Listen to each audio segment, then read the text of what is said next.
Olá, meu nome é Camilo, sou responsável pela disciplina Estatística, Aplicação e Sensoriamento Remoto, ministrada no curso de pós-graduação em Sensoriamento Remoto do Instituto Nacional de Pesquisas Espaciais. Todo o conteúdo dessa disciplina pode ser acessado nos links disponibilizados na descrição deste vídeo. Nesta aula, nós vamos começar então o módulo sobre inferência estatística. E para começar essa parte de inferência estatística, nós vamos falar sobre estimação de parâmetros. A estimação a gente vai dividir em duas partes, a estimação pontual e a estimação por intervalo de confiança. Então, para começar a falar sobre inferência estatística, vamos começar com a seguinte situação. Vamos imaginar que eu tenho uma urna, essa urna cheia de bolas coloridas, então bolas vermelhas e azuis, e eu vou considerar o seguinte experimento. Então, eu vou retirar 3 bolas de uma urna com reposição e vou definir uma variável aleatória x, cujo valor representa o número total de bolas vermelhas dentre as 3 escolhidas. E eu quero calcular, por exemplo, a média, eu preciso ter uma ideia da média e da variância desse x. Então, a gente começa a seguinte questão. Quais são os valores possíveis dessa variável x? Então, estou querendo entender a natureza dessa variável x. Então, quais são os valores possíveis dessa variável x? Então, a gente pode imaginar que nesse caso eu tenho valores inteiros, porque eu estou contando números de tentativas bem-sucedidas, né? No caso, escolher bolas vermelhas, né? O mínimo que eu vou ter é 0, então quando das 3 bolas escolhidas eu não tiver nenhuma vermelha, então x vai ser igual a 0. E no máximo, aqui eu tenho 3, quando todas as 3 bolas escolhidas forem vermelhas, né? Então, nesse caso, eu consigo definir com bastante precisão aqui o escopo dessa variável aleatória. Então, essa é a minha variável aleatória discreta, indo de 0 a 3. Qual que é a distribuição de probabilidade associada a essa variável x? Então, a gente pode pensar que x é uma variável discreta, então eu estou imaginando que essa probabilidade, essa distribuição que eu estou procurando está entre as variáveis discretas, né? A probabilidade de sucesso é igual para todas as tentativas, porque eu vi que o meu sorteio é com reposição, os eventos são independentes, então a probabilidade de obter sucesso, que é escolher uma bola vermelha, é igual para todas essas tentativas, né?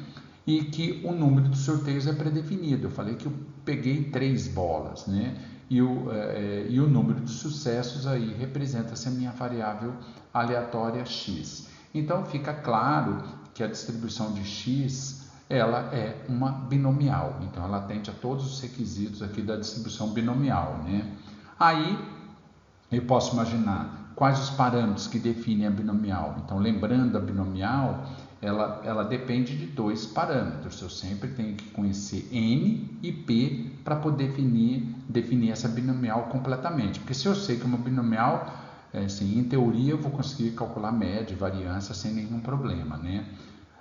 Nesse caso, n é igual a 3, que 3 é o número de bolas retiradas dessa urna com reposição. Então, o n é conhecido, 3.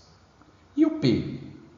O problema do p é que para eu conseguir saber qual é a probabilidade de sucesso, eu precisaria conhecer toda a população. Imagina nesse caso aqui dessa urna, onde eu não tivesse acesso a isso. Eu não tenho como saber efetivamente qual é a proporção de bolas vermelhas em relação ao total. Eu não tenho essa informação. Então, esse é um típico exemplo onde eu tenho uma distribuição conhecida, mas um ou mais parâmetros são desconhecidos. Então, eu não tenho como resolver essa questão, calcular a média e variância de x, porque eu não conheço todos os parâmetros dessa distribuição. Então, não tem como calcular média e variância de x dessa forma. Eu precisaria de mais informações, eu não tenho, eu não conheço, eu não tenho acesso a toda essa população. Num outro exemplo, nesse caso aqui uma imagem. Então, um pixel é selecionado ao acaso e define-se uma variável aleatória x, cujo valor representa o seu valor digital, seja lá o que esse valor represente, tá? E eu quero saber qual é a probabilidade desse pixel possuir valor entre 100 e 150. Da mesma forma, vamos construir essa lógica, porque para eu calcular a probabilidade, eu deveria conhecer então a distribuição, todas as características dessa variável aleatória x. Então, da mesma forma, quais são os valores possíveis dessa variável aleatória x? Bem, se eu considerar que essa minha imagem é uma imagem de 8 bits, que poderia ser outro tipo de imagem, mas vamos dizer que fosse uma imagem de 8 bits, se eu soubesse isso, eu sei que ela é, no mínimo, igual a zero, que é as regiões mais escuras, ela teria o valor zero, ou então seria o valor máximo representado pelos 8 bits, que é o 255, que seriam as regiões claras, né? Então, eu acho, então, a priori, aqui que eu sei que essa variável, então, ela também é representada por números inteiros, então, uma variável discreta, que ela vai de 0 até 255 de 1 em 1.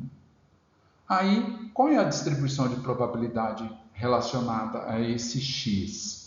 Então, eu sei que ela é uma variável discreta, a princípio. Então, a princípio, eu pensaria que seria uma distribuição discreta, só que aqui a questão é que essa distribuição é desconhecida. Não tem como eu saber qual é a distribuição dessa variável a discreta. No mínimo, eu sei que é uma distribuição discreta, mas qual é ela?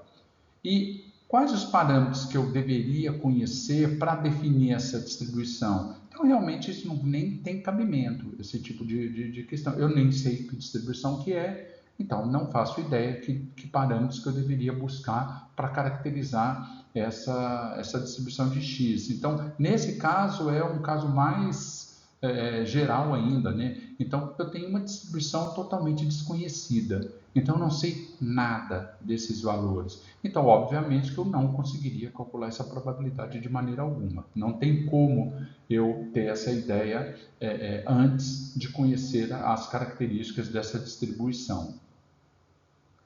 Então, nesse caso, a nossa única chance que a gente tem aí, uma possibilidade de conseguir tentar entender o que se passa nessa população cuja distribuição é desconhecida, ou mesmo sendo conhecida, os parâmetros são desconhecidos, é através de uma amostra. Então, essa amostra ela é uma parte da população, então eu vou observar alguns elementos desta população e a partir desta amostra eu vou inferir, por isso a gente fala de inferência estatística, né? Eu vou inferir, tentar descobrir as características da população. Então, eu espero que essa amostra ela de alguma maneira ela represente esta população. Depois a gente vai discutir características ideais dessa amostra, tá? A gente vai falar sobre isso, vai ter um módulo aí, uma aula específica para discutir amostragem, tá? Aqui a amostra, no caso da estatística, a gente não vai fazer distinção, tá? Essa amostra ela pode constituir realmente de fato, N elementos ou objetos da minha população, tá? Então, exemplo, sortear N pixels de uma imagem, ou então, esse sorteio pode ser com ou sem reposição e vai ter as suas consequências, tá? Então, tudo tem consequência, tudo tem que ser levado em consideração, tá? Depois a gente vai discutir isso também. Ou então, o que a gente chama em estatística de uma maneira mais geral, são N realizações da variável aleatória. Então, se eu fizer uma simulação, por exemplo, são N valores possíveis de serem obtidos desta população, representando, então, esses valores. Mas, de qualquer maneira, isso para a gente não vai fazer diferença não, tá? É um conjunto de números, tá? Então, no caso, medir a reflectância de um objeto N vezes. O objeto é um só que eu faço essas medições várias vezes. Então, são várias realizações dessa variável aleatória, tá? Então, eu não vou fazer distinção, tá? Então, aqui eu estou considerando que essa amostra representa um conjunto de números observados, tá? Desta população. Então, beleza. Então, eu posso considerar que essa amostra constitui um conjunto de N variáveis aleatórias. Então, imagina que eu fale para vocês assim, ó, coletei N valores de uma população. Antes de coletar esses valores dessa população, imagina que eu tenha N variáveis aleatórias. Cada uma dessas variáveis aleatórias pode ser qualquer um dos elementos dessa população. Tá? Então, todas elas vêm da mesma população e, portanto, têm a mesma distribuição, conhecida ou não. Então, eu posso conhecer essa distribuição ou não conhecer essa distribuição, mas elas vêm da mesma origem. Tá? Então, elas têm o mesmo comportamento. Tá? Essa que é a ideia. Então, todas elas têm eu espero as mesmas coisas para cada uma delas. E isso, então, constitui o que a gente chama de amostra aleatória. Então, isso já tem que ficar muito claro para a gente. Cada vez que a gente pegar uma amostra de população, a gente tem que ter em mente que aquela amostra que eu estou analisando é uma das infinitas possibilidades de amostra que eu poderia retirar daquela população. Mas eu tenho aquela. E é a partir dela que eu vou tirar todas as minhas conclusões. E aí que vem todas as incertezas associadas a isso. Porque aquela amostra que eu estou analisando é uma das possíveis. Se eu repetir a amostragem, eu vou ter outros valores, eu posso tirar outras conclusões. Essa é uma questão bastante importante aqui para a gente. Tá? Então, como uma amostra aleatória ela é um conjunto de N variáveis aleatórias, né? Cada amostragem resulta num conjunto distinto de valores e, portanto, pode levar a uma conclusão distinta. Isso que eu acabei de dizer. Então, assim, é importante ter isso muito claro. Então, por exemplo, se eu tenho uma urna onde eu não conheço as características dessa urna e eu faço um sorteio de 10 bolas, aqui com ou sem reposição, não importa. Mas vamos dizer que as bolas sorteadas fossem essas. Esse foi o resultado de uma amostragem. Desta amostra que eu retirei, claro, bastante restrita, né? Apenas 10 bolas, eu poderia concluir aqui que essa população, a maioria dela é vermelha. Porque, olha, eu observei 2 azuis entre todas essas vermelhas, né? Mas se o resultado da minha amostragem fosse esse, eu poderia ser levado a concluir que há uma mesma proporção entre bolas azuis e vermelhas. Aqui nesse caso tem 5-5. Eu ia pensar, não, bolas vermelhas e azuis aqui é mais ou menos a mesma quantidade, né? Esse resultado de ter só bolas vermelhas poderia ser. Imagina que essa urna é totalmente fechada, eu não olho para ela e eu poderia achar que essa urna só tinha bolas vermelhas, né? Então veja que, dependendo de cada resultado da amostra, eu posso tirar conclusões muito distintas, né? Então, a gente vai ter que analisar com muito cuidado o resultado de um experimento para poder tirar certas conclusões, né? As grandes questões aqui envolvendo essa amostragem, né, pensar o quão representativa a amostra disponível para análise. Então, será que tirar 10 bolas dessa urna é suficiente para eu conseguir entender o que se passa nessa urna ou vou precisar de mais, né? Isso é importante, né? Então, isso vai ter relação com o tamanho de amostra e método de obtenção dessas amostras. A gente vai discutir isso tudo quando a gente for falar de amostragem, tá?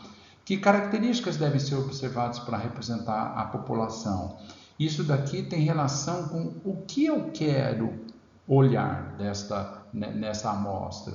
Então, aqui a gente vai discutir a questão de estimação de parâmetros, que é o que a gente vai discutir nesta aula. Então, quais parâmetros eu estou buscando olhar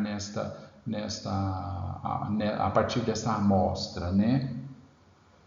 E quão confiável é a conclusão obtida pela pesquisa? Aqui a gente vai discutir sobre erros. Então, essas incertezas, né, que estão vinculadas ao fato de que cada amostra que eu retirar pode ter um valor distinto. Então, como que eu considero isso nesta discussão, né? Então, coisas que são assim, muito importantes na estatística. Então, aqui vem aquela parte que eu falo para vocês da linguagem que é própria da estatística e a gente tem que quase que fazer um treinamento, tá? Então, o que a gente imagina?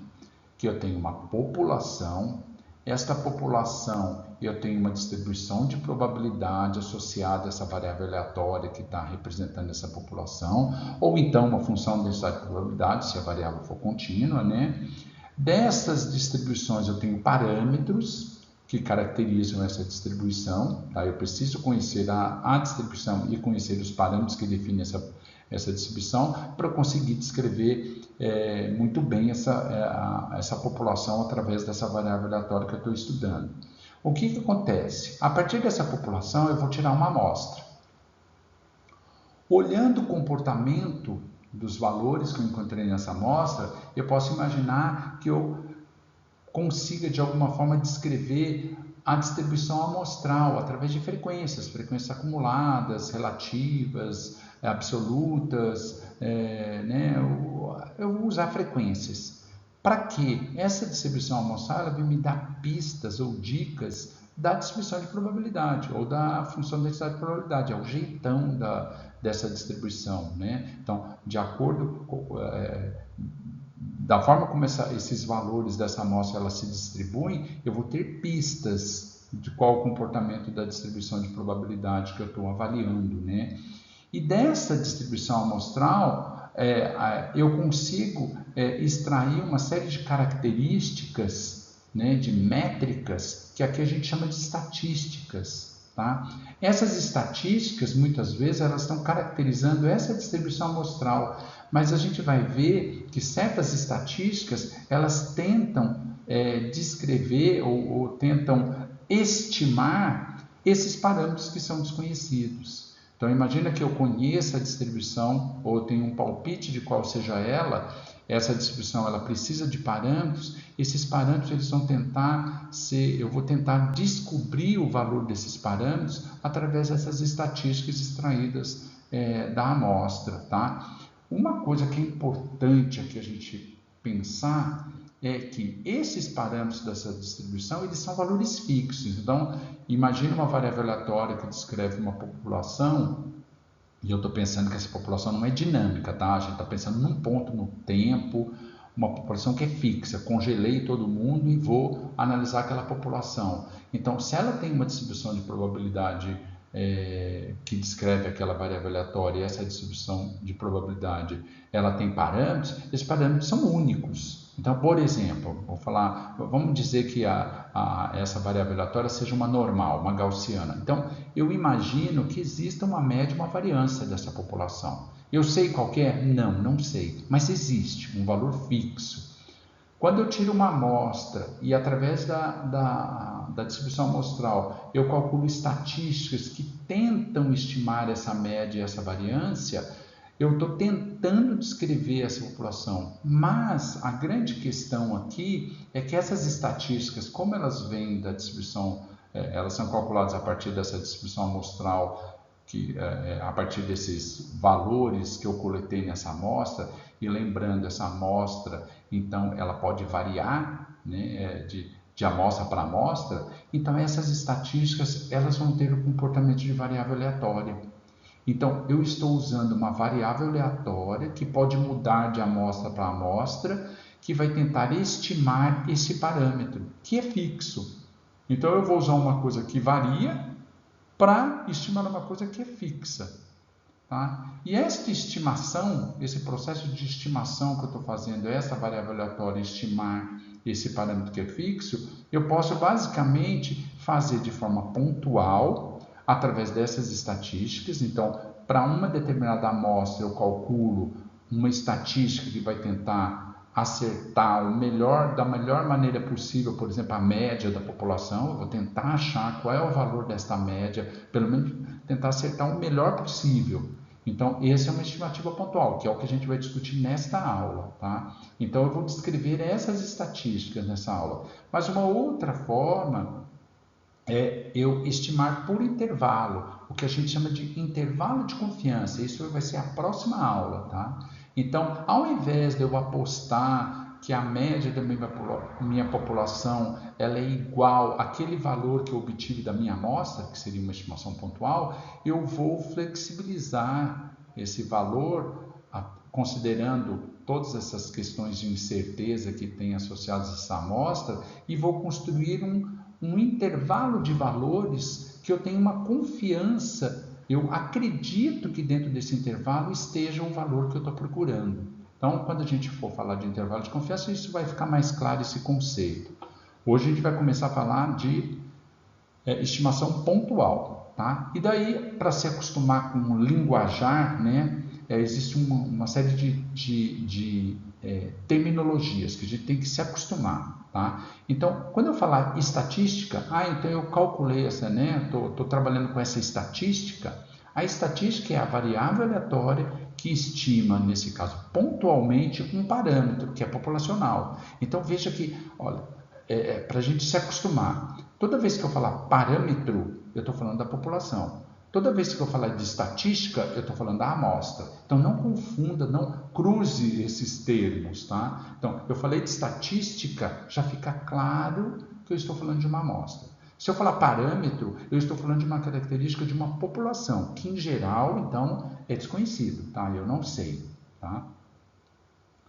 Às vezes, essa estatística, ela é chamada de estimador. Então, vocês vão ver eu falando o tempo todo, qual é o melhor estimador para um determinado parâmetro? Eu vou falar, qual é o melhor estimador para a média? Qual é o melhor estimador para a variância? Né? Verdadeiro, parâmetro, médio, parâmetro, variância. Ou a gente vai falar também um estimador para a probabilidade lá de sucesso, né? A gente também vai fazer isso, a gente também vai calcular esse estimador, tá? Então, eu falar estatística ou estimador, eles são sinônimos, tá? Agora, quando eu falar de estimativa, aí estimativa já é o valor do estimador obtido por uma amostra específica. Então, quando eu falar que eu estimei a média da população e encontrei o valor 10,3, 10,3 é a estimativa que eu obtive para aquela amostra. Se eu pegar uma outra amostra, provavelmente a minha estimativa vai mudar, tá? Então, só para fazer essas distinções, porque eu vou falar desses termos, mas pode ficar tranquilo que eu vou repetir muitas vezes esses termos e sempre deixando muito claro o que eu estou querendo dizer, mas é para a gente se acostumar com essa terminologia, tá? Então, vamos falar um pouquinho sobre distribuição amostral, tá? Então, é muito comum a gente utilizar um conjunto de valores observados, né, que constitui a minha amostra, para tentar enxergar a verdadeira distribuição da população. Então, eu quero uma dica, né? Como que eu enxergo, eu tento adivinhar, né, qual que é a distribuição, a verdadeira distribuição lá da variável aleatória que eu estou estudando. Então, eu quero extrair isto através da minha amostra, né? Então, essa capacidade, é claro, vai depender do tamanho e da representatividade da amostra. Eu tenho que coletar amostras representativas de um tamanho relativamente grande para eu conseguir perceber, né, esse jeitão da distribuição, né?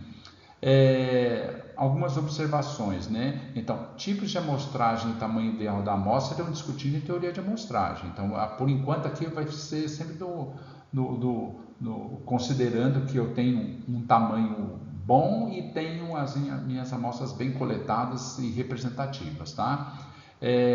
Testes estatísticos formais que visam comprovar se uma população segue ou não uma distribuição específica vão ser discutidos durante o curso. Então, a gente vai apresentar métodos, testes estatísticos formais para saber se aquela minha impressão que eu tenho, que a população tem uma determinada distribuição, se pode ou não ser, se é apenas uma impressão. A gente vai discutir isso, testes formais, que é sempre importante.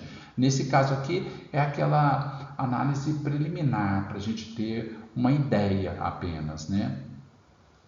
Então, existem pelo menos 3 representações gráficas que podem ser utilizadas aí para avaliar essa distribuição amostral, né? Pensando graficamente. Eu tenho um histograma, né, como a gente já tinha visto lá na aula passada, então eu uso um gráfico de frequência, faço um histograma, né, e isso se eu fizer um histograma legal, eu vou conseguir ter essa percepção, né? A gente viu também que tem a frequência acumulada, que o legal da frequência acumulada é que pode ser usada para variáveis contínuas, né? E até mais adequado nesse caso. E a gente viu também o próprio boxplot. O boxplot também me dá boas pistas, né? Para ver se a distribuição é simétrica, se não é. Então isso já vai me dando pistas, né? De que distribuição poderia estar associada àquela variável aleatória, né? O comportamento dela. Tá? Vamos então discutir a questão da estimação pontual de um parâmetro. Então, aqui eu vou começar falando de uma maneira bem genérica, então por isso às vezes pode ficar um pouquinho abstrato, mas depois a gente vai caminhar para uma coisa mais específica, discutindo parâmetro por parâmetro mesmo. Mas vamos imaginar então aqui que eu tenho uma população e ela tem uma determinada distribuição cujo parâmetro é desconhecido. Estou chamando de θ, então é bem genérico, tá? Um parâmetro θ, tá?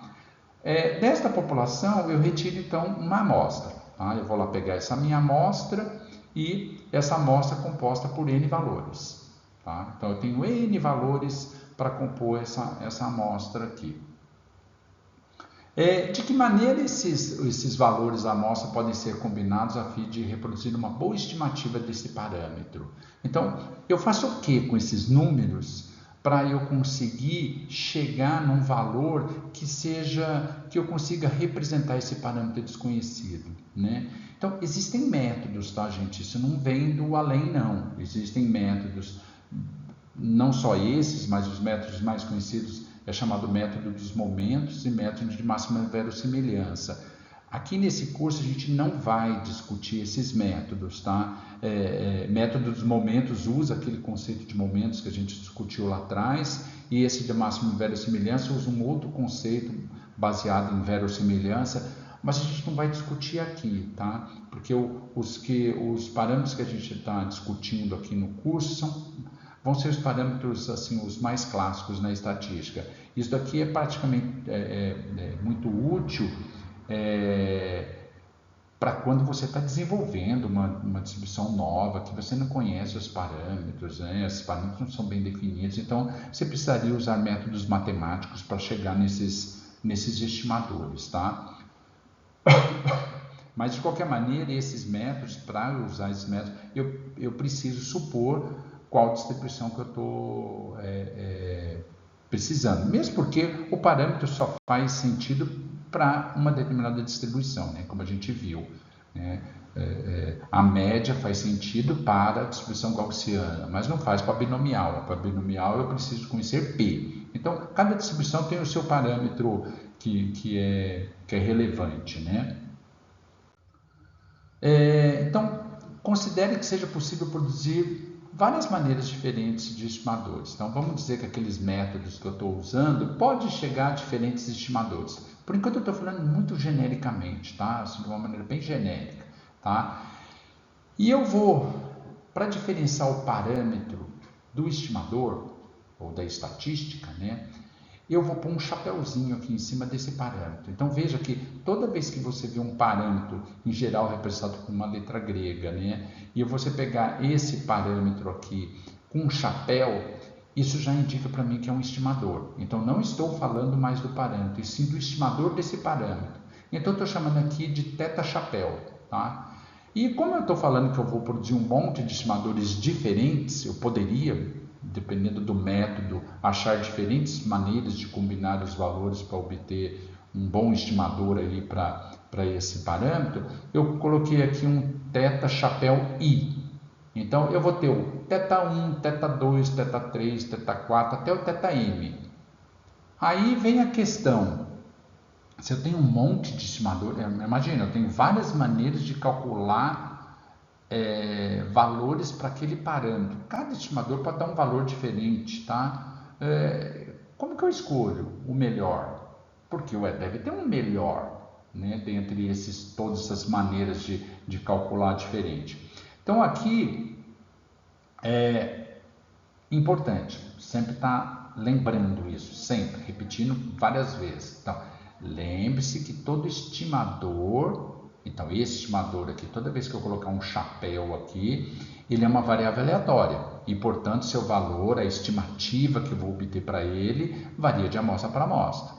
E dificilmente, ou vamos dizer assim, improvável, que uma amostra forneça uma estimativa igual ao parâmetro que se deseja estimar. Então, a gente já tem que contar com isso, tá? Então, eu quero estimar a média da minha população, mas já tenha em mente que, assim, é praticamente impossível que você colete uma amostra cuja estimativa dê exatamente esse valor.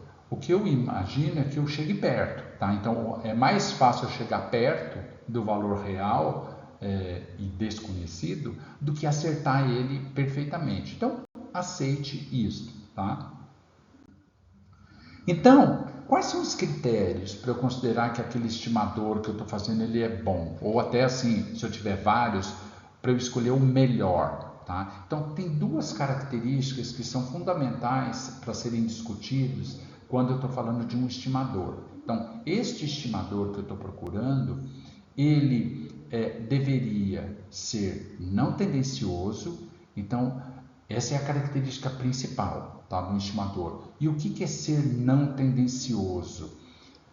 E esse conceito de não tendencioso tem a ver com exatidão, tá? A não tendenciosidade, ele está dizendo isto, que a esperança deste estimador, lembra que o estimador é uma variável aleatória, então a esperança, ou seja, a média deste estimador, deveria ser o verdadeiro parâmetro. O que isso significa, né, na prática? A média das estimativas de todas as amostras de tamanho N possíveis de serem retiradas da população é igual ao verdadeiro valor do parâmetro. Então, isso aqui é o mundo do faz de conta, né? Se eu pudesse pegar aquela amostra que eu retirei para calcular a estimativa para o meu parâmetro, eu pudesse repetir isso infinitamente, ou pensando de outra forma, se eu conseguisse combinar todos os valores, todos os elementos da minha população, de todas as formas possíveis e calculasse a estimativa para todas essas amostras, calculasse a média delas, ela daria o próprio parâmetro. Como que eu provo isso? A gente prova isso matematicamente, tá? Então, assim, eu não tenho como saber isso, porque a amostra a gente vai retirar uma amostra e acreditar que aquela amostra é boa o suficiente para representar. Mas a gente tem que ter claro que ela é uma das infinitas possibilidades de amostragem, tá?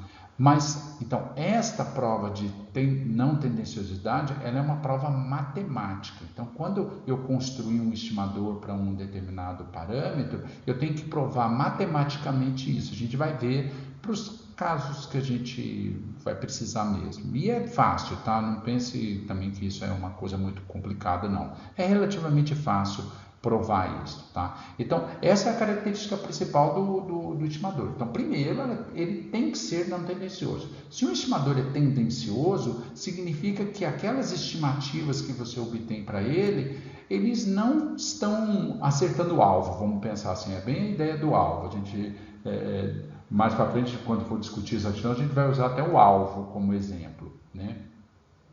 Mas, então, eu não vou estar acertando, eu vou estar fora do valor que eu estou procurando. Então, isso é tendencioso, eu não quero. Então, assim, um estimador ele nunca pode ser tendencioso, senão ele perde a qualidade dele, né? A outra característica muito importante, mas daí esta é secundária, tá? Mas é muito importante, é que a variância desse estimador tem que ser a menor possível. Então, vamos imaginar que eu tivesse um monte de estimador e vários deles fossem não tendenciosos.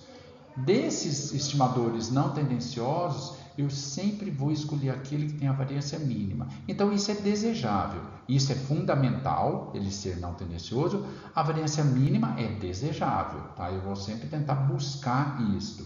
Por que a variância mínima é desejável, né? E isso tem o conceito de precisão, né? Por que isso é desejável? Ele é desejável, então, porque o melhor estimador ele irá produzir estimativas mais próximas entre si. idealmente próximas ao verdadeiro valor do parâmetro. Então, se o estimador for não tendencioso e de variância mínima, eu vou acreditar que aquelas estimativas estão muito próximas do valor que realmente eu estou procurando. Se a variância for muito grande, a gente vai ver que, poxa vida, ele pode estar dando valores muito longe do valor que eu estou procurando, né? Então, é ideal que essa variância seja mínima. Então, aqui, matematicamente dizendo, se eu tiver vários estimadores, eu vou escolher aquele que é o de variância mínima. Então, eu vou escolher aqui esse θ chapéu K como o melhor estimador, porque ele tem a variância menor do que qualquer outro estimador aqui construído, tá? Então, vocês vão ver que quando a gente for falar de estimador, a gente vai ter sempre essa ideia de avaliar a tendenciosidade e a variância desse estimador, porque isso são fundamentais, são duas características fundamentais que a gente vai usar para entender se esse estimador ele é bom ou não, tá? E daí, então, usando esse conceito de exatidão e precisão, só para isso ficar um pouco mais claro, né? O conceito, imagina essas duas situações, né? Eu tenho um alvo aqui e aqui tem várias marcações, né, de flechas atiradas nesse alvo, né? Então, esta primeira situação aqui, eu tenho uma situação onde ele é exato, porque veja que as marcações aqui, eles estão em volta do alvo que eu desejo, tá? Já essa outra situação é que é um estimador tendencioso. Veja que os alvos eles estão tendendo a acertar em média aqui alguma coisa que é diferente do que realmente eu quero, né? Então, esse daqui é um caso inexato. Então, esse daqui é tendencioso, esse daqui é não tendencioso. No entanto, em termos de precisão, este caso aqui, esse segundo caso aqui, ele é muito mais preciso do que este. Então, aqui eu tenho os valores aqui atingidos bem mais espalhados em volta do alvo desejado. Esses não, esse ele está muito mais concentrado. Pena que ele está fora. A gente vai ver que vão ter algumas situações em que eu consigo pegar essa situação que é legal do ponto de vista, né, da variância mínima e tentar um conserto. A gente vai consertar e tentar trazer essa nuvem de pontos aqui para perto aqui do alvo desejado. Aí vai ser a situação mais interessante, né? Porque eu vou ter um estimador que ele é exato e preciso. Esse é o que a gente busca, tá? Então, idealmente, eu queria uma situação assim, né? Um estimador que é exato e preciso. Então, os valores estão bem concentrados e em volta do alvo desejado. Então, no caso, o parâmetro. Então, as minhas estimativas estão bem próximas do parâmetro. Então, essa é a condição ideal que a gente vai perseguir. Nem sempre a gente vai conseguir, tá, gente? Vocês vão ver que vão ter situações aí que não é bem assim, tá? Não vai ser, não dá para ter tudo, né? Então, agora, a gente vai discutir 3 principais parâmetros que a gente vai analisar, porque eles são os parâmetros mais importantes dessas distribuições que são as mais comuns, tá? Então, a gente vai ver a média, vai ver a variância e depois a gente vai ver a proporção, que no caso aí está representando a probabilidade de sucesso, o P, né? Aquele P. Porque esses parâmetros são o que caracterizam basicamente as distribuições mais utilizadas aí na estatística, que é a normal e a binomial, tá? Então, eventualmente, essa mesma discussão de estimação pontual vai ocorrer para aquelas outras distribuições que têm outros parâmetros, né? Aquelas distribuições gama, distribuição, sei lá, de Rayleigh, tem outras distribuições que vão aparecer outros parâmetros. Poderia fazer essa mesma discussão para esses outros parâmetros, tá? Mas, em geral, essas distribuições que são conhecidas, elas sempre vão ter já estimadores bem definidos para esses parâmetros, que é o que vai acontecer aqui, tá? Então, existem estimadores, bons estimadores para cada um desses parâmetros que a gente vai discutir aqui. Eu poderia só dar eles e a gente seguir para frente, mas é interessante entender essa construção, tá? Vamos imaginar a seguinte situação, tá? Então, seja x uma variável aleatória com distribuição qualquer, então ela não tem eu não sei que distribuição que tem essa variável aleatória, mas imagina, eu posso imaginar que independente da distribuição que seja, que eu não conheço, né? Ela tem uma média, uma variância que também eu não conheço e por alguma razão eu quero conhecer, tá? E daí dessa população eu retiro uma amostra de tamanho n com a finalidade de, primeiro vamos começar a estimar μ, tá? Então vamos começar por μ. Eu quero conhecer a média populacional μ através de uma amostra, tá? É isso que a gente vai buscar aqui. Então eu vou começar por uma amostra muito restrita, só para poder ficar mais fácil a gente fazer as contas, tá? Mas lógico que uma amostra tamanho 5, ela é muito limitada, é muito pequena para ser representativa, principalmente no caso que a minha distribuição então é desconhecida, eu não sei nada sobre ela. Essa amostra está muito restrita, mas é só para um efeito didático, tá? De que maneira os valores da amostra podem ser combinados a fim de produzir uma boa estimativa de μ? Então, a partir desses valores que eu forneci aqui, qual é uma métrica, um valor que poderia chegar bem perto desse μ? Então, como não há nenhuma razão para acreditar que um valor da amostra é mais importante do que o outro, eu não tenho uma razão de acreditar que esse valor é mais importante que esse. Então, todos eles têm a mesma importância. Eu posso calcular um estimador para esta média usando aquela mesma ideia da média. A média não era uma somatória dos valores ponderados aí pela probabilidade? Nesse caso, eu vou fazer essa mesma ideia. Essa é uma possibilidade, né? Então, não estou usando os métodos de momento, inverossimilhança, eu estou calculando pela minha intuição, tá? Eu vou fazer, então, que esse μ chapéu aqui, um estimador dessa média, da média populacional, é igual à soma de x dividido por n. Por que eu dividi por n? Porque cada valor de x tem uma frequência de 1 sobre n. Né? Eu estou colocando o mesmo peso para todas elas. Se eu tivesse alguma razão de acreditar que um desses tem mais importância que o outro, eu poderia até ponderar, mas aqui não faz sentido. Eu coletei esses valores e, por mim, todos eles são igualmente representativos daquela população. Por isso, então, é como se eu fizesse uma média ponderada, só que todos os valores têm o mesmo peso, 1 sobre n, então por isso que essa fórmula ficou, então, somatória de x dividido por n.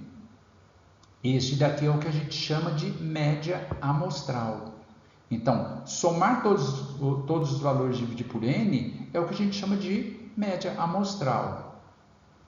E ela é tão importante, tão assim, representativa, e essa fórmula é tão clássica também, que ela, em geral, ela tem uma simbologia. Em vez de eu ficar escrevendo mi chapéu, que pode, tá? Não tem problema, a pessoa pode escrever mi chapéu que está valendo, todo mundo vai entender isso como estimador de mi, mas as pessoas costumam representar ele como x barra, tá? X barra, se olhou num livro de estatística e tem lá um x barra, a pessoa está falando da média amostral, e tem as suas variações. Se eu estiver falando de y, põe y barras, w barra, qualquer essa barra em cima de uma variável aleatória, ela é representada por essa média amostral.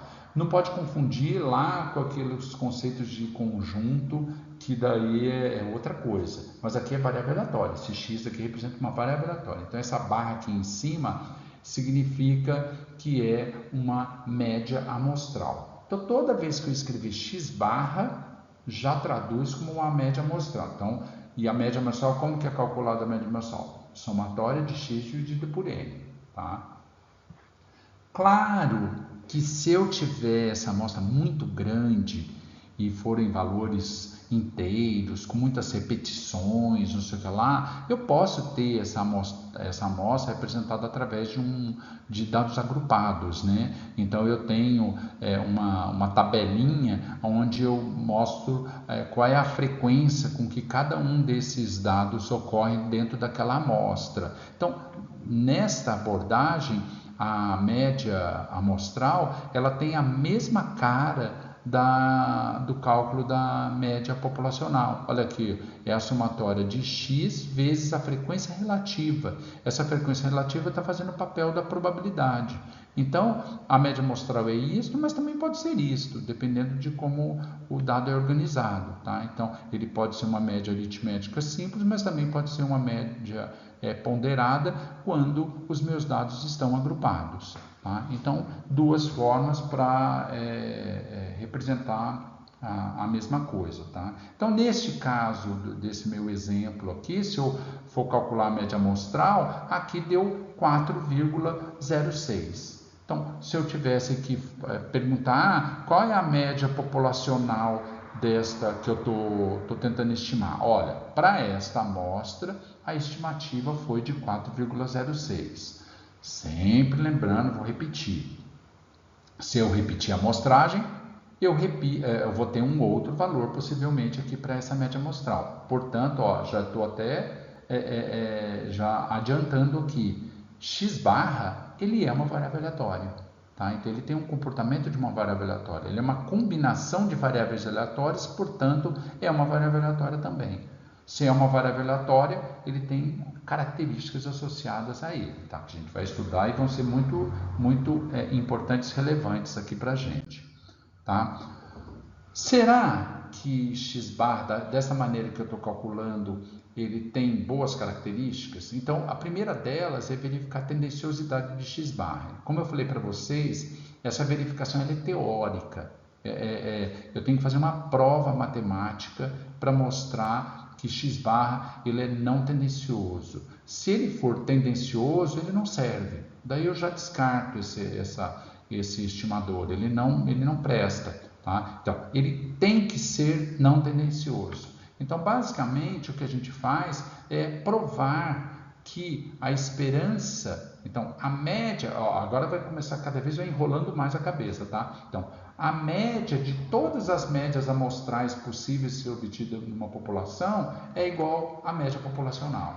Então, a média das médias é a própria média populacional. Tá? Então, é como se eu repetisse infinitas amostragens para calcular. E isso a gente prova matematicamente. Então, eu calculo a esperança de x barra, e daí eu tenho que lembrar que x barra então, é uma somatória de variáveis aleatórias dividido por n. Vamos pegar essa fórmula aqui que é mais simples, é a clássica, a média aritmética.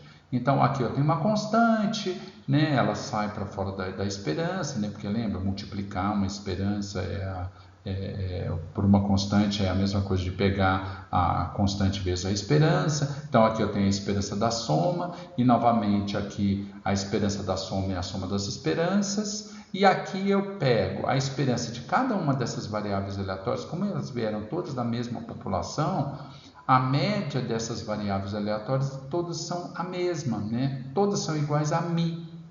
Aqui eu tenho n vezes μ dividido por n, que é igual a μ. Pronto, provei matematicamente.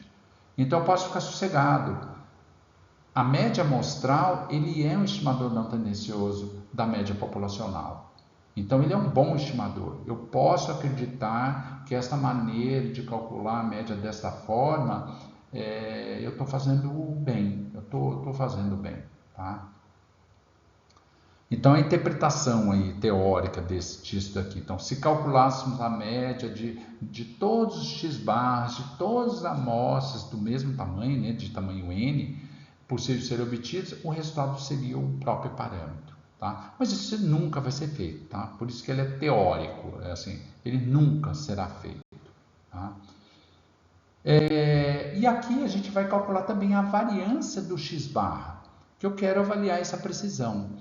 Eu não estou comparando o x barra com nenhum outro estimador, tá? Eu não tenho um outro estimador para mim, tá? Mas eu vou avaliar ainda assim a variância do x-bar, porque essa variância do x-bar vai dar essa ideia dessa incerteza, né? Dessa precisão que eu tenho nessa estimativa. E eu vou extrair coisas bem interessantes disso. Então, olha a confusão de terminologia. X barra, então, que é uma média amostral, ela é uma variável aleatória. Então, ela tem média e tem variância. A média da média amostral é a própria média populacional. E qual é a variância dessa média amostral? Então, a variância da média amostral. Então, vamos calcular. Qual é a variância da média amostral. Eu vou fazer mesma forma que eu fiz para a esperança, eu vou fazer para a variância, tá? Então, eu tenho a variância da somatória de n variáveis aleatórias dividido por n. Lembra que multiplicar uma variável aleatória por uma constante para a variância, ela sai ao quadrado. Então, ó, veja que aqui ficou a variância da soma e aqui eu tenho o n ao quadrado. E aqui a gente vai considerar que a variância da soma é igual à soma das variâncias, mas aqui ficou subentendido uma coisa bem importante, tá? Isto só pode fazer isto se as amostras forem independentes, ou seja, se elas não guardarem nenhuma relação entre si. Então, vocês vão ver que a grande maioria, quase sempre, quando a gente for falar que a gente coletou uma amostra, tem que deixar muito claro que essas amostras elas foram escolhidas de forma totalmente independente. Então, é totalmente aleatório essa escolha. Eu não posso escolher uma amostra e depois, baseado no resultado dessa amostra, escolher outra. Se eu fizer isso, eu estou violando principalmente esta questão, porque para a variância da soma ser igual à soma das variâncias, as amostras têm que ser independentes. Se não fosse, eu teria que considerar um monte de covariância e complica demais isso. Tá? Então, supondo que essa amostragem foi feita de uma maneira totalmente independente, aleatória, sem nenhuma relação de uma amostra com a outra, eu posso garantir, então, que cada variância dessa representa a própria variância da minha população, que é sigma 2, e aí eu chego na fórmula de que a variância da média amostral é igual à variância da população dividido por n. Tá? Atenção nessa sopa de palavras, né, para a gente não se confundir. Tá? A média amostral é a soma de x dividido por n. A média da média amostral é a própria média populacional. E a variância da média amostral é igual à variância da minha população dividido por n. Tá? Então, isso aqui é uma coisa muito importante, porque olha o que a gente conclui daqui. A precisão da média amostral depende da variação original dos dados. Olha, quanto mais bagunçado for o meu dado, a minha população, mais bagunçada vai ser essa minha média amostral, tá? E também depende daí agora inversamente do tamanho da amostra. Olha aqui, quanto maior for a amostra, mais ele neutraliza esse efeito da variância da população. Então, se a minha amostra for muito, muito, muito grande, essa variância aqui vai ela tendendo a zero. Então, já intuitivamente a gente já pode pensar isso, né? Quanto maior o tamanho da amostra, mais preciso será a estimativa de μ. Tá? Então, isso é uma coisa muito importante da gente pensar. Tá? Então, quanto maior a amostra, mais eu aproximo o valor da média amostral da média populacional, que de fato é o que eu quero conhecer. Tá? Então, por isso as amostras têm que ser grandes. Se a variação original dos meus dados for muito pequena, aí pode ser que o n possa ser pequeno, e ainda assim eu tenho boas estimativas. Tá? Quando a gente for falar de amostragem, existem fórmulas para calcular o tamanho do n ideal. Daí vocês vão ver que a variância da população, ela de alguma forma ela vai entrar no jogo, tá? Para a gente tentar descobrir esse tamanho de amostra ideal.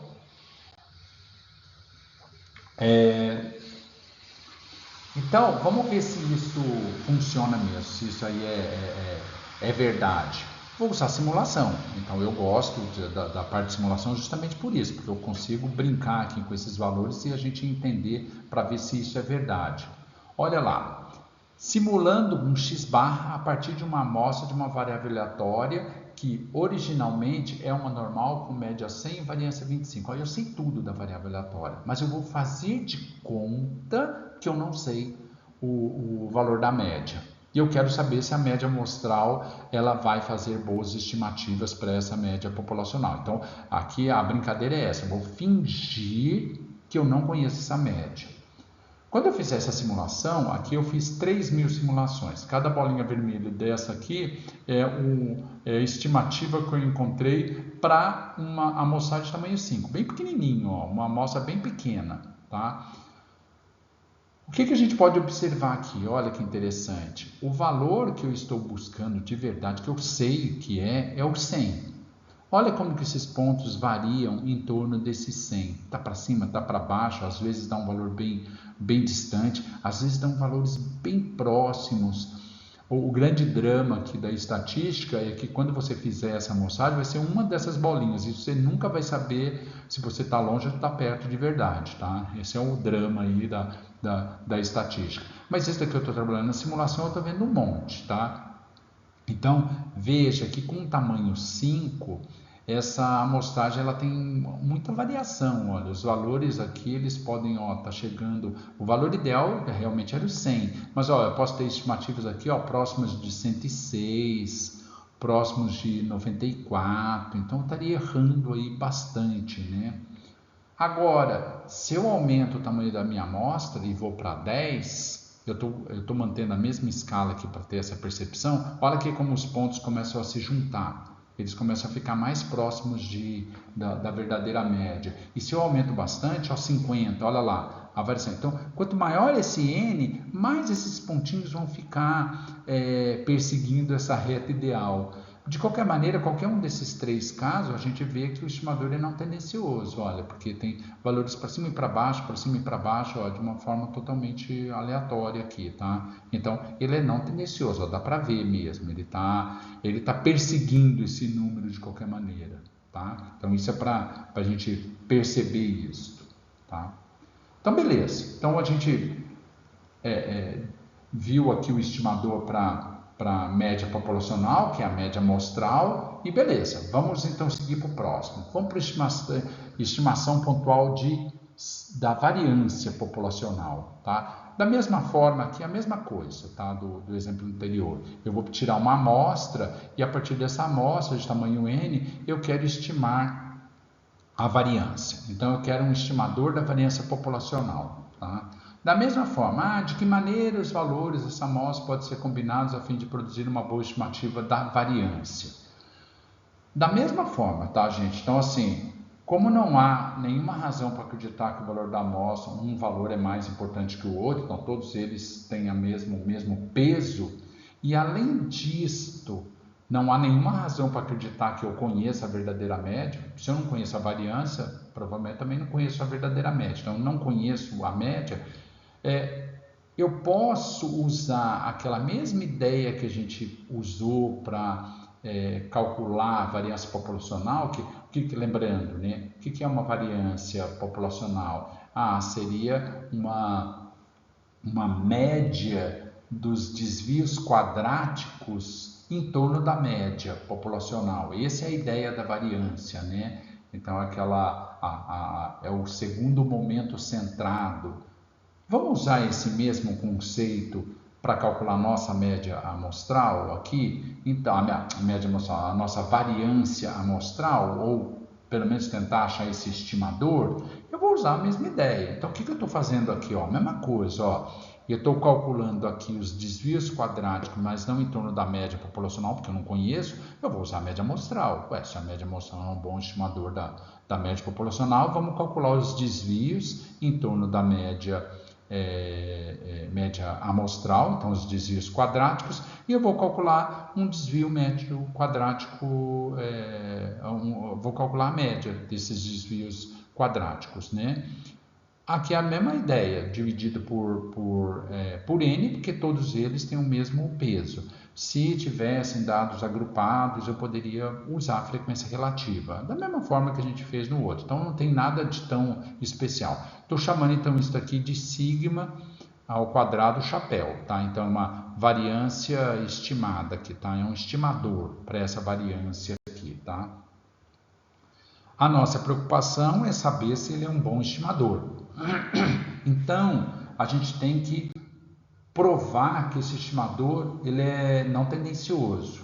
Para eu fazer essa prova, eu vou preferir desmembrar esse quadrático aqui, olha, porque esse termo quadrático ele só vai me dar dor de cabeça. Mas eu posso traduzir essa somatória para desmembrando esses termos aqui, que vai ficar bem mais fácil, tá? Então, aqui eu chego à conclusão, então, que a somatória desses termos quadráticos aqui, ó, estou fazendo todos os passos, tá? Desmembrando, essa somatória de x no fundo, ele pode representar n vezes a média amostral, então vou pôr o n amostral aqui, ó, tá aparecendo os termos comuns aqui, e chego nesse termo aqui.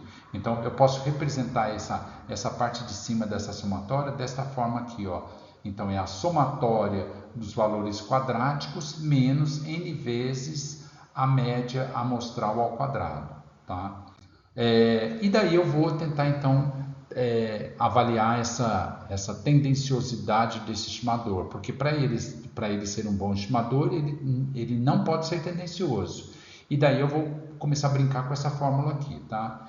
Vou resolvendo ela, tá? Não é difícil, dá para ir acompanhando aqui o passo a passo, mas aqui o importante é o que a gente chega lá no final. Aqui tem todos os passos, o que eu estou fazendo para substituir cada um desses termos. O importante aqui é o que a gente chega aqui no final. Olha lá o que eu cheguei.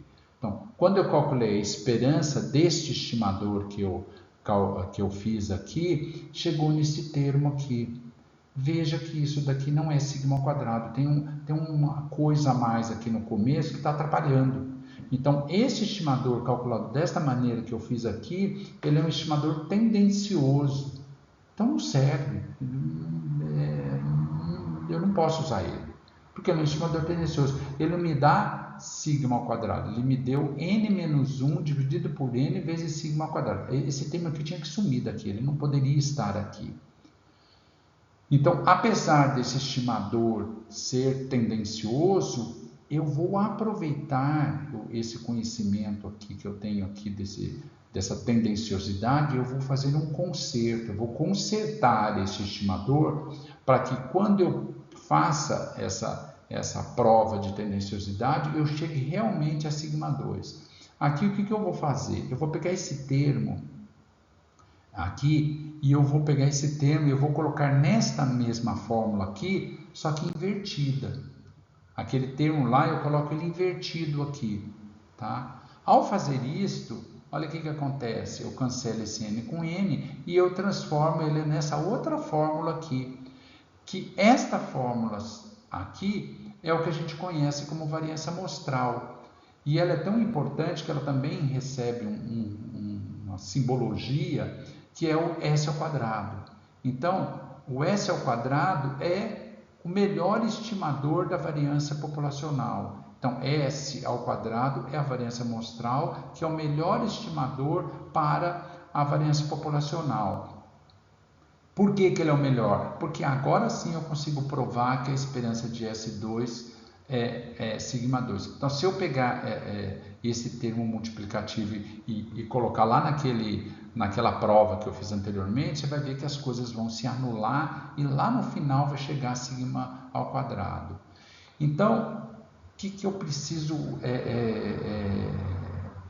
entender aqui, tá? A interpretação dessa expressão aqui, que a esperança de S ao quadrado é igual a sigma ao quadrado, em teoria, se eu calculasse a média das variâncias amostrais de todas as amostras tamanho n possíveis ser obtidas, o resultado seria a verdadeira variância, tá? Então, o que eu preciso ter essa atenção, tá? Por que apesar de eu somar n desvios quadráticos, eu divido por n-1 e não por n? Essa divisão por n-1 é para corrigir a tendenciosidade desse estimador.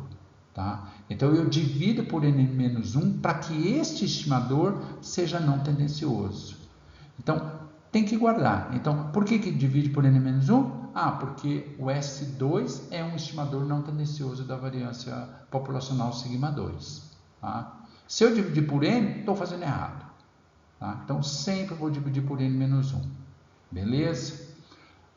Curiosidade não serve para nada, tá, gente? Assim, nós não vamos usar isso para nada durante o curso, mas é curiosidade. Se eu calcular a variância da variância amostral, ela é igual 2 vezes a variância populacional ao quadrado, que daria então sigma quarta, né, dividido por n-1. Para que serve isso? Para nada, tá? A única coisa que me serve aqui dessa expressão é pensar que a precisão dessa estimativa, ela aumenta com o tamanho da amostra, assim como era para a média amostral, tá? Então, assim, quanto maior a amostra, menor vai ser essa variância. E a variância da variância amostral depende da variância populacional, tá? Então, quanto maior a variância natural dos meus dados, mais difícil vai ser obter boas estimativas para a variância amostral. Tá? Então, a variância amostral, então, para eu ter boas estimativas, eu sempre tenho que pensar que esse n tem que ser grande. Né? Quanto maior o n, melhor essa estimativa. Tá? Basicamente é isso. Tá, daí tem uma planilhinha lá que chama estimadores, que dá para ver um monte de coisas relacionadas a isso. Tá? Da mesma forma, só para ver visualmente, eu vou simular variâncias amostrais a partir de amostras de uma variável que eu conheça tudo. Só que então eu vou supor uma distribuição normal, com média 100 e variância 25. Então agora o meu foco aqui é tentar descobrir esse 25. Então o que eu espero é que essa estimativa aqui que eu vou obter para a variância amostral fique perto desse valor 25, é isso que eu quero, tá? E aqui tem só algumas simulações, mesma coisa, ó, 3.000 simulações com n igual a 5. Quando n é igual a 5, a gente já percebe que a coisa está muito ruim mesmo, né? Porque ó, a variância é 25, mas olha aqui, eu tenho valores aqui beirando 70, ou então muito próximos de zero. São só 5 valores, né? Olha aqui, ó, muito próximo de zero. Então, assim, está muito ruim isso daqui. Mas se eu aumento o tamanho de amostra, a coisa já começa a ficar um pouquinho melhor. Tá? Uma curiosidade apenas aqui, mas isso é só curiosidade por enquanto. Depois a gente vai estudar realmente a distribuição associada a cada um desses estimadores, já que elas são variáveis aleatórias, para a variável, essa variável aleatória variância amostral, a variância amostral, a gente já percebe uma certa assimetria, tá? Então, uma coisa, trabalhar com a variância já começa a ficar um pouquinho mais complicado, então ela é meio assimétrica, tá? Dá para perceber aqui, olha, principalmente para o n pequeno aqui, dá para ver melhor, né? Ela é assimétrica, tá? Mas isso a gente vai discutir lá na frente. E daí, por fim, a gente vai então discutir o último dos parâmetros, que é aquela probabilidade do sucesso, que é o P. Tá? Então, aquele primeiro problema que a gente discutiu lá no começo. Né? Então, vamos imaginar que essa urna tenha N bolas, sendo K vermelhas e N menos K azuis. Assim, pode-se dizer que K sobre N representa essa probabilidade, essa proporção P de bolas vermelhas, né? Na urna, que por sua vez representa a probabilidade de selecionar uma bola vermelha dessa urna, que é aquela probabilidade do sucesso, né? Mas se N e K são desconhecidos, como que eu estimo P? Né? Esse é o problema, né? Então, vamos considerar que eu vou retirar N bolas dessa urna.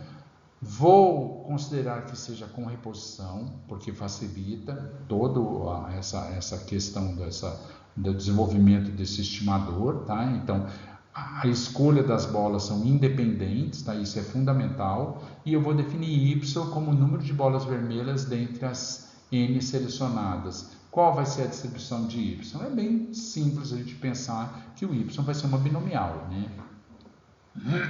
Então, y é uma binomial com os parâmetros n e p. N é o número de bolas selecionadas, p é a proporção de bolas vermelhas dentro dessa urna, que é o que eu estou querendo estimar, tá? A gente pode lembrar que, então, o y é uma somatória de Bernoullis, né? A gente já viu isso, e a Bernoulli aqui, o p representa justamente a probabilidade de sucesso, que é o que a gente quer estimar. Então, eu quero buscar exatamente essa probabilidade de sucesso, né?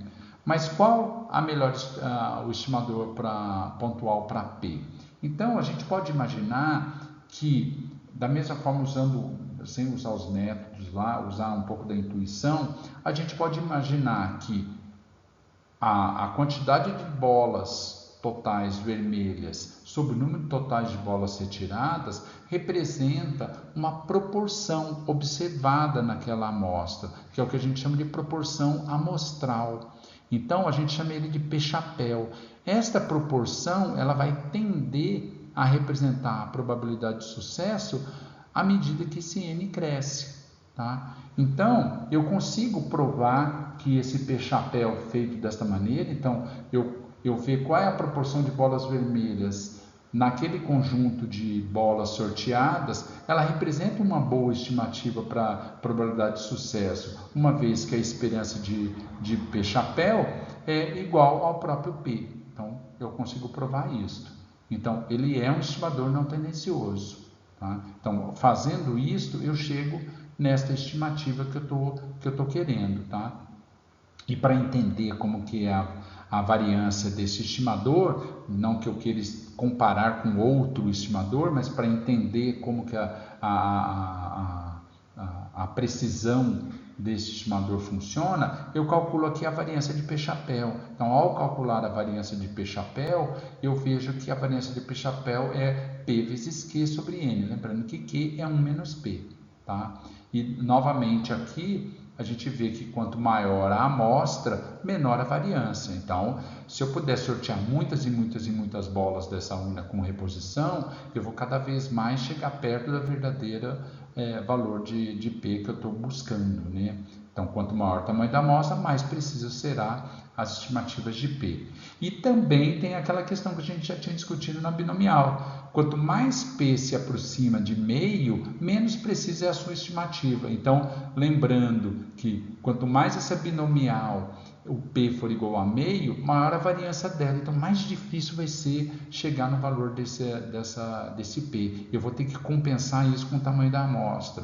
Se o P for muito pequeno ou for muito grande de verdade, o N, mesmo o N pequeno, eu consigo boas estimativas desse P. Mas quanto mais esse P de verdade se aproximar de meio, pior vai ser, eu vou acreditar nessa estimativa aí que eu obtive.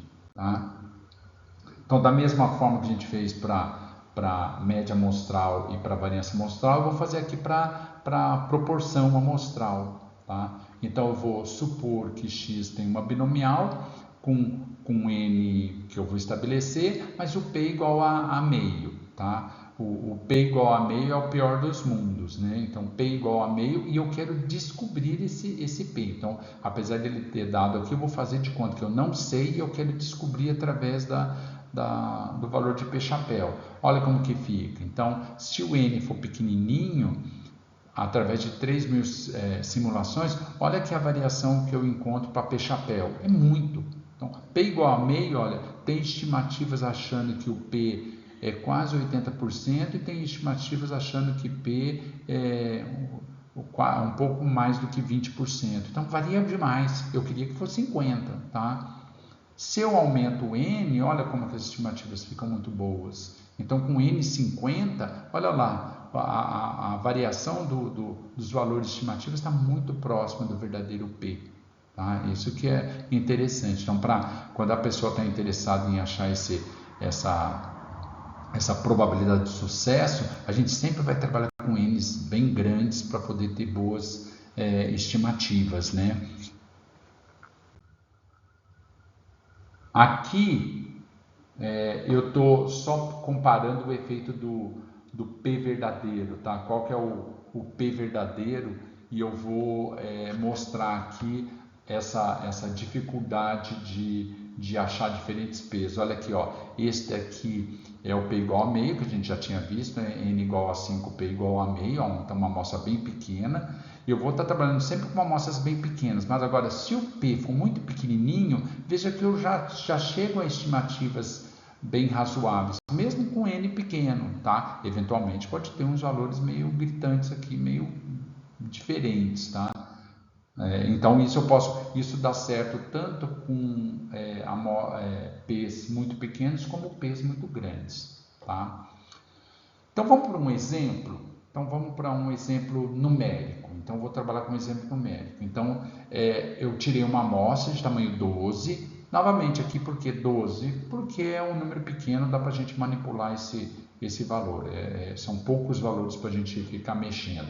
Idealmente, vamos dizer que tem que ser maior. Então, é retirado de uma população e os seguintes valores são observados. Olha aqui, ó, valores inteiros. Tá? Essa minha variável aleatória aqui representada por valores inteiros, e eu quero calcular a média variância quero estimar a média variância populacional dessa variável aleatória através da média e variâncias amostrais. Como que eu faço isso na prática? Então vamos dizer que a minha amostra ela tem essa característica. Então aqui eu tenho os valores observados. Eu tenho aqui os valores, a todos eles explícitos, aqui os valores que eu observei, e aqui representado através de uma tabela, onde eu tenho a frequência absoluta ou a frequência relativa. A gente vai ver que tem muitas maneiras diferentes de calcular a mesma coisa, tá?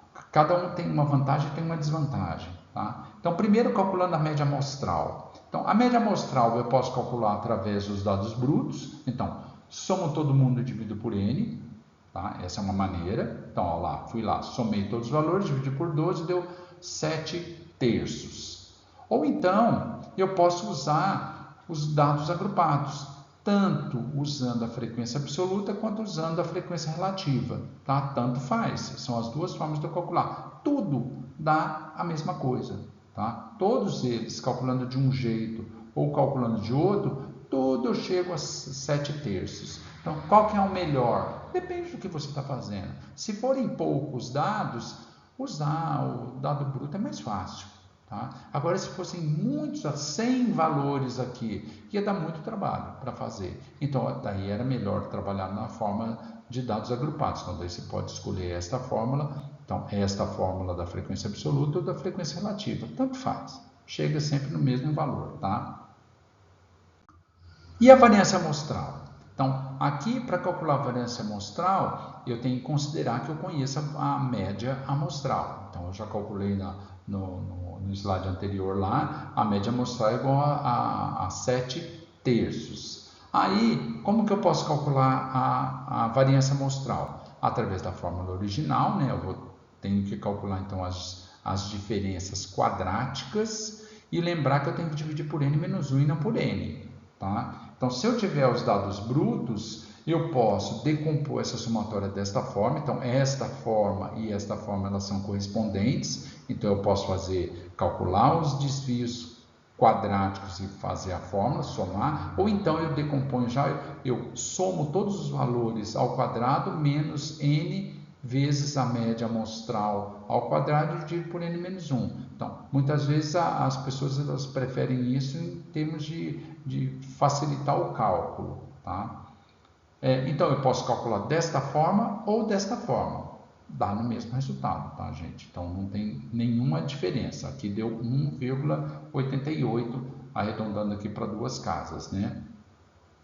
Ou então, se eu quiser trabalhar com dados agrupados, eu tenho que tomar um certo cuidado, porque eu não posso usar a frequência relativa, porque tem esse n-1. Esse n-1 aqui faz com que não faz sentido usar a frequência relativa para calcular. Então, eu tenho que necessariamente calcular através da frequência acumulada. Então, daí eu tenho essas duas formas alternativas de calcular através da frequência absoluta. Lembrando, então, sempre dividido por n-1. Tá? Novamente, qual forma eu prefiro? Aí depende. Assim, o que você acha que dá menos trabalho, tá? Para fazer. Essa segunda fórmula que estiver que fazer na mão, ela é muito mais rápida de fazer, tá? Então, tem todas essas maneiras, né, de calcular isso. Vai escolher aquela que quiser. Obviamente que essas fórmulas também tem dentro dos pacotes estatísticos, dentro do Excel tem, dentro do R tem, dentro do Python, e aí vai. Qualquer linguagem que você escolher, vai ter também as fórmulas prontas para calcular esses valores. Só tem que tomar cuidado para ver, principalmente no caso da variância, se a variância está sendo calculada corretamente, tá? Porque tem umas maluquices, umas fórmulas lá que aparecem dividindo por n ou dividindo por n menos 1, maluquice. Assim. Dividiu por n, esquece, não presta, não considere, tá? Sempre vai dividir por n menos 1 para calcular a variância amostral, tá, gente? Então, é só atenção. Quer usar a fórmula pronta, veja se ela está fazendo a coisa certa, tá? Tem que tomar cuidado com isso. Então, ó, veja que nesse caso aqui, ó, tudo dividiu por 11, apesar de eu ter 12 valores. Tá? Então, observações, né? Mi, sigma ao quadrado e P são parâmetros que representam a população e, portanto, são valores fixos, sendo em geral desconhecidos. Por isso que a gente vai querer estimá-los. X barra, S ao quadrado e P chapéu são estatísticas calculadas a partir da amostra e representam variáveis aleatórias. Então, cada conjunto de amostras pode representar um valor diferente. Então, tem que pensar, isto é valor fixo, este daqui são valores variáveis. Cada amostra vai ter um diferente. Tá? Então, não pode confundir terminologias. Tem um monte de palavra aí que dá um nó, né, na cabeça, mas eu não posso confundir variância amostral representada por S ao quadrado com variância da média amostral, que eu já estou falando da variância de x barra, né? Lembrando que é sigma ao quadrado sobre n. Tá? Então, são dois termos que não podem ser confundidos, tá? Não tem relação, tá? Atenção para isso.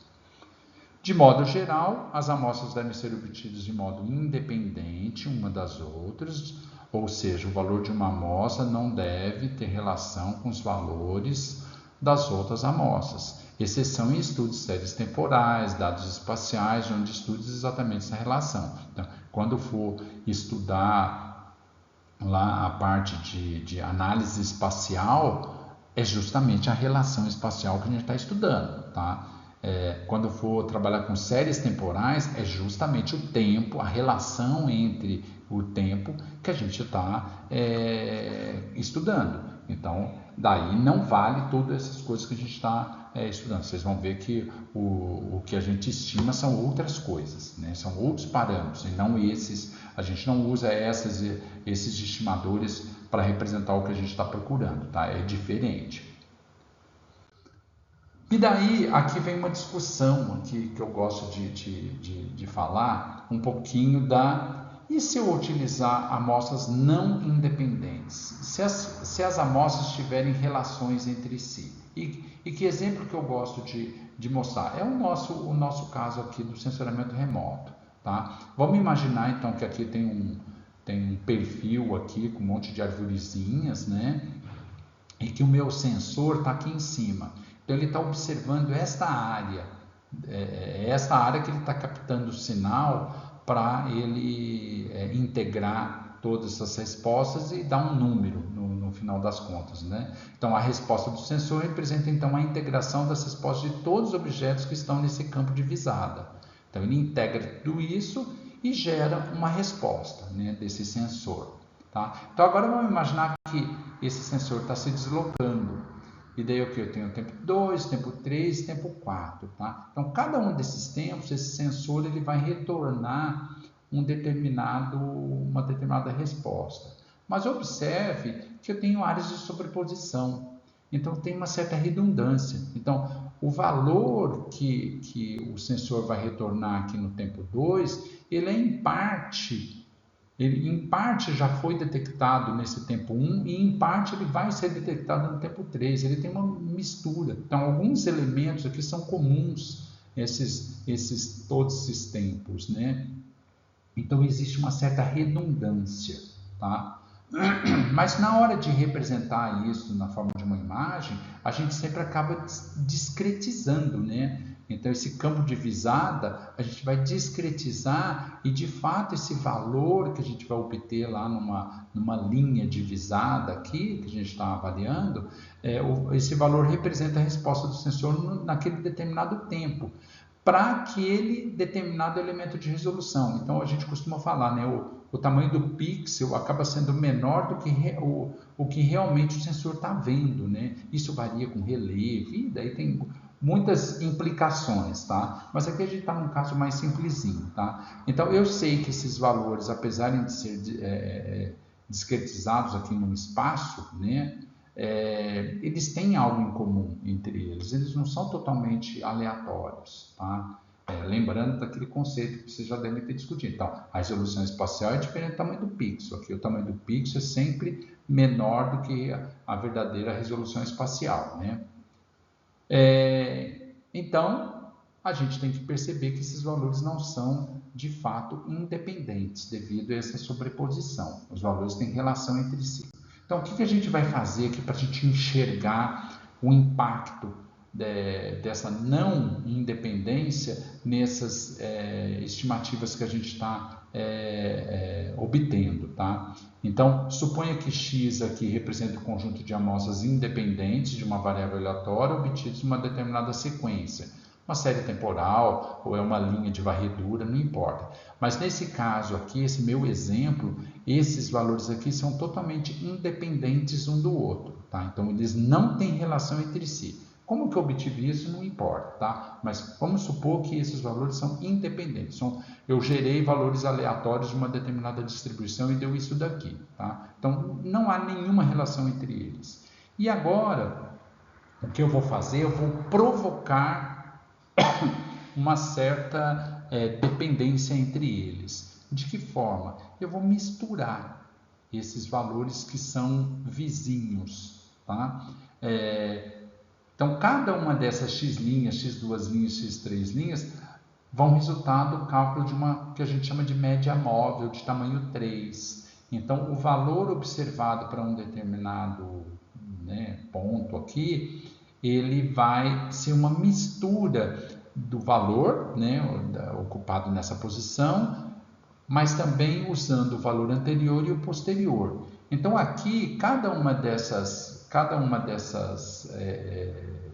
variáveis aqui, eu vou fazer uma mistura diferente. Então, veja que por x', eu estou pegando 80% do valor mesmo dele, da posição, mas eu vou pegar 10% do valor anterior e 10% do valor posterior. Então, nesse caso aqui, o valor misturado aqui deu 3,2. Eu vou repetir isso para todos os outros valores. Eu estou desprezando o primeiro e o último porque eu não tenho um valor anterior, não tenho um valor posterior. Tá? Eu vou usar só o miolo dessa tabela aqui. Tá?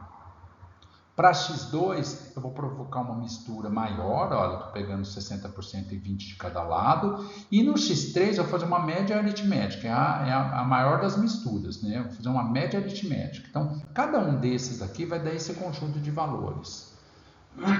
Então, eu vou analisar o que acontece se eu fizer estimativas a partir dessas amostras aqui, e não das amostras originais. Eu vou pegar essas amostras aqui e calcular e vamos ver o que acontece. Tá? Então, aqui, como eu falei, eu vou desprezar esses dois valores extremos, vou trabalhar só com o miolo dessa tabela aqui. Tá? Então, só para olhar graficamente o que está acontecendo, essa é a minha variável original, pode ser uma série temporal ou pode pensar numa sequência de valores, numa linha divisada, seja o que for. Então, isso daqui é o que eu tenho. Quando eu analiso cada uma das outras variáveis, presta atenção para ver o que está acontecendo. Olha, esse é o x, esse é o x', esse é o x2 linhas e esse é o x3 linhas. Já dá para perceber o que está acontecendo, né?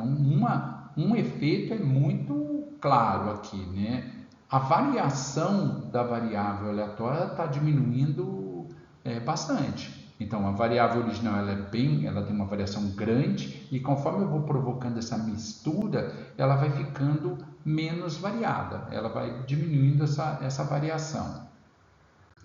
De fato, se eu calcular a média amostral usando a variável original e a variância amostral calculando a partir da variável original, eu tenho esses valores, 5,31 e a variância amostral 6,90. Se eu repetir o mesmo cálculo agora da média amostral e da variância amostral agora a partir dessas outras variáveis transformadas, olha o que acontece. A média permanece a mesma. Então veja que essa não independência não afeta de verdade a média. Então, se a minha intuição, o que eu quero tentar estimar é a média populacional, o fato das amostras terem uma certa dependência, isso em geral não causa tanto problema. Aonde que vai impactar, como a gente já adiantou, é na variância. Então, a variância amostral, olha como que ela cai muito.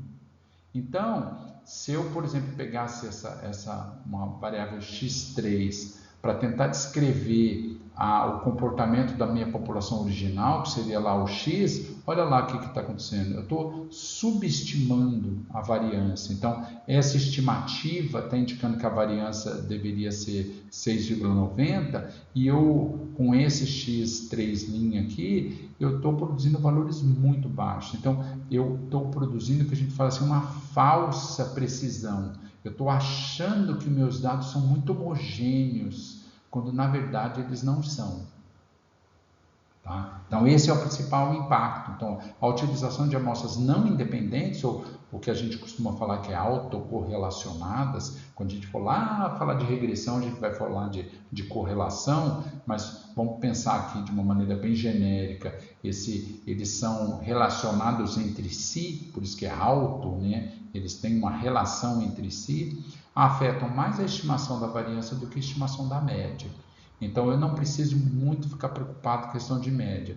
Só que, infelizmente, vocês vão ver que para eu avaliar a média, a variância da média amostral depende da variância populacional, e se eu não conheço a variância populacional, eu tenho que estimar através da variância amostral para eu avaliar o quão correto está a minha média amostral, eu vou ter que usar um valor que é problemático, que é a variância amostral. Então, assim, não tem como escapar, tá? Então, amostras independentes, se eu tiver, você vai ver, quando eu estiver fazendo testes, análises estatísticas mais avançadas, essa questão da independência ela é muito importante, porque sempre eu vou estar também avaliando essa questão da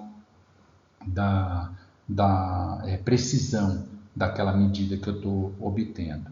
Isso vai ficar mais claro quando a gente chegar lá nos testes mesmo de hipótese, ou até em intervalos de confiança também isso vai ficar claro.